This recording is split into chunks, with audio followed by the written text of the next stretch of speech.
আমাদের সকলের প্রিয় চিত্রনায়ক, যিনি বাংলাদেশের বহু নাম করা জনপ্রিয় সিনেমার নায়ক ছিলেন বা আছেন এখনো, দাপটের সাথে যিনি সিনেমার পর্দা কাঁপিয়েছেন, এখন ফুটবলের মাঠ কাঁপাচ্ছেন, আমির খান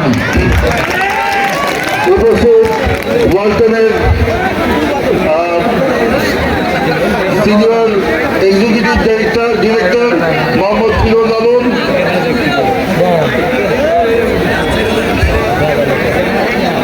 executive director Walton Hitech industries PLC Zoheb Ahmed, additional operator director Walton Hitech industry PLC Moshiur Rahman সহ, এবং আমার অত্যন্ত স্নেহের ওমর ফারুক, যিনি জোবেল এন্টারপ্রাইজের এখন এক্সক্লুসিভ ডিস্ট্রিবিউটর ওয়ালটন, এবং অন্যান্য অতিথিবৃন্দ, আবার ভাড়া ইউনিয়ন এবং বিভিন্ন এলাকা দূর দূরান্ত থেকে আগত ভাই এবং মুরব্বিয়ানগণ, আসসালামু আলাইকুম।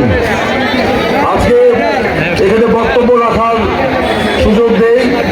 আমরা অত্যন্ত উত্তেজনাপূর্ণ এবং খুবই জমজমাট একটি ফুটবল খেলা উপভোগ করলাম। এই জন্য আমি এই খেলার যে দুটি দল অংশগ্রহণ করেছে, আমাদের ভোবাউড়ার অনির্বাণ ক্রীড়া চক্র, গোয়াতলা এবং দুরন্ত স্পোর্টিং ক্লাব বলমা খালুয়াঘাট, তাদেরকে আমি শুভেচ্ছা জানাচ্ছি। খেলায় হার জিত থাকেই, কিন্তু খেলাটা কত সুন্দর হলো, কত সুশৃঙ্খল হলো, কত মনোমুগ্ধকর হলো, কত উত্তেজনাপূর্ণ হলো, সেটাই হচ্ছে বড় কথা।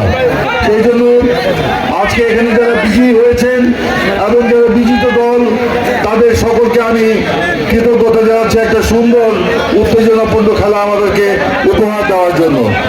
আমি বক্তব্য দীর্ঘায়িত করব না, শুধু আমি এটুকু বলতে চাই, আমরা বলতে চাই যে ফুটবল আমাদের শুধু বাংলাদেশে নয়, সারা পৃথিবীতে একটি জনপ্রিয় এবং ঐতিহ্যবাহী খেলা। যুগ যুগ থেকে এই ফুটবল আমাদের সকলকে আনন্দ দিয়েছে এবং ভালো ভালো প্লেয়ার আমাদেরকে উপহার দিয়েছে। আমরা সকলেই জানি খেলাধুলা আমাদের সকলের মানসিক এবং শারীরিক স্বাস্থ্য গঠনে সহায়তা করে, এবং ওয়ালটন আজকে যে প্রত্যয় নিয়ে, সেই যে উদ্দেশ্য নিয়ে সারা বাংলাদেশ ব্যাপী এই ফুটবল টুর্নামেন্টের আয়োজন করেছে মাদক মুক্ত সমাজ গড়ার জন্য, মাদক